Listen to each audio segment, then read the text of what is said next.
August 1947. A nation is about to be born.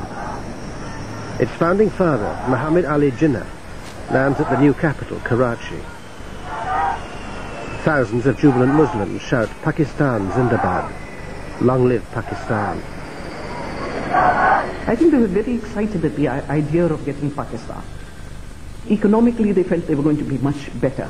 Secondly, I think they felt that, we would be out of the domination of the Hindus. As a young man, I was all for my homeland, and I was ready to die and work hard in order to achieve the goal that was set out by Mr. Jinnah.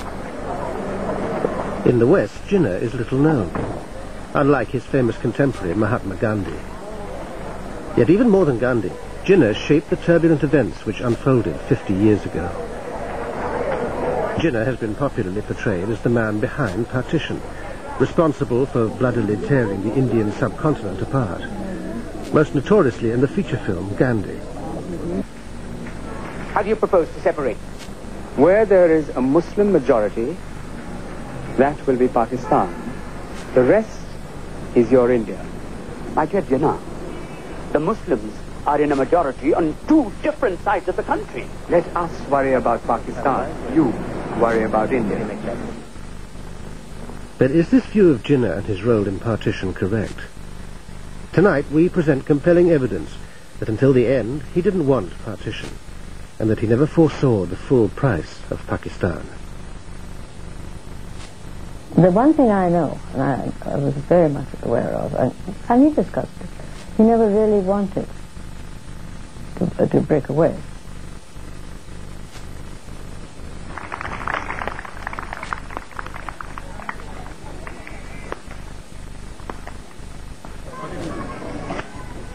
The frontier between India and Pakistan.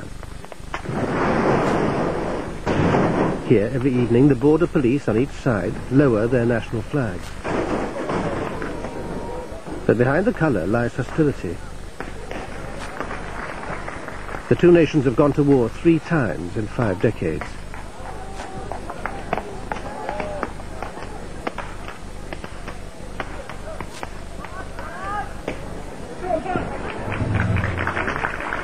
Almost all Pakistanis are Muslim. Their nation is now an Islamic state. Across the border, most Indians are Hindu.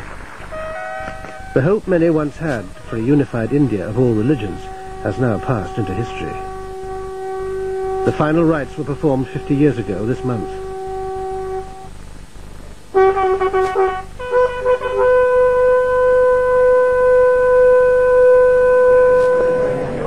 On August the 13th, 1947, the last Viceroy of India, Lord Louis Mountbatten, swept into Karachi for a celebratory banquet. It was hosted by Muhammad Ali Jinnah. I got this amazing sense of his power, of the potency of the man. Here is Pakistan's King Emperor, Archbishop of Canterbury, Prime Minister, Speaker, all rolled into one formidable Qaid-i-Azam.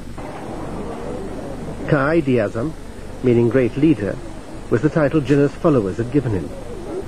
Yet at this moment of his greatest triumph, he seems strangely aloof. I was responsible for the bodyguard. Mountbatten went through the process of introducing me. The Qaid-i-Azam listened to for a minute or so, and then retired. So I don't think beyond the call of duty, he enjoyed the pomp and ceremony excessively, but he played his part, I think. There was no sense of exhilaration or of excitement. He was reflective, reserved, quiet, still. Jinnah already knew from the huge number of refugees pouring into Karachi that Pakistan was being born at a price. But that night no one foresaw the full scale of the bloodshed to come. The next morning, Jinnah and his sister Fatima drove from Government House to the new Parliament for the transfer of power. The Mountbattens followed, amid a final display of British pomp. Jinnah assured Mountbatten of Pakistan's goodwill towards Britain. Your Excellency, I thank His Majesty, the King, on behalf of the Pakistan Constituent Assembly and myself, for his gracious message.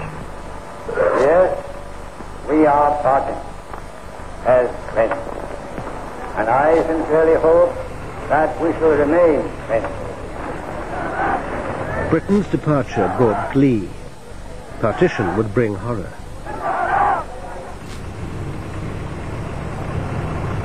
In British India, Muslims had lived as majorities in the northwest and northeast. These areas formed the basis for West and East Pakistan.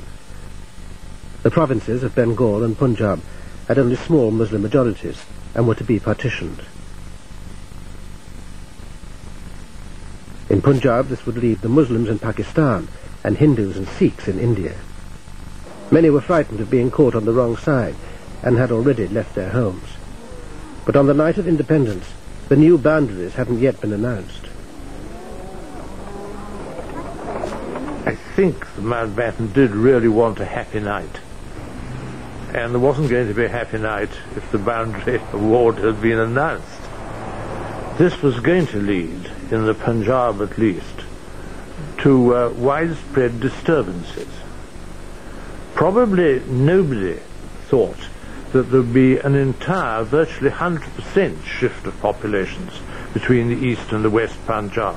The night of the 14th of August there had been a pitched battle in Lahore railway station with about 60 people killed. When the governor left on the early morning of the 15th by air, he looked down on the smoke of a flaming city. In Lahore, Muslims slaughtered non-Muslims. Across the new border, in Amritsar, Sikhs and Hindus killed all the Muslims they could find.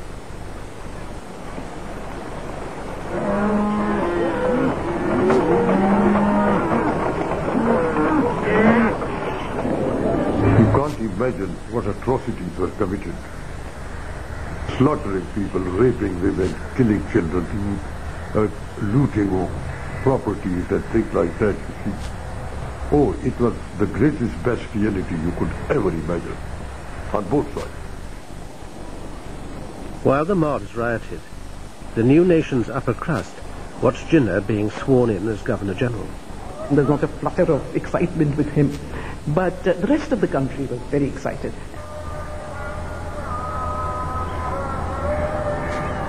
Jinnah, now installed at Government House, addressed his people. August the 15th is the birthday of the independent and sovereign state of Pakistan. At this supreme moment, my thoughts are with those valiant fighters in our cause who readily sacrificed all they had to make Pakistan possible.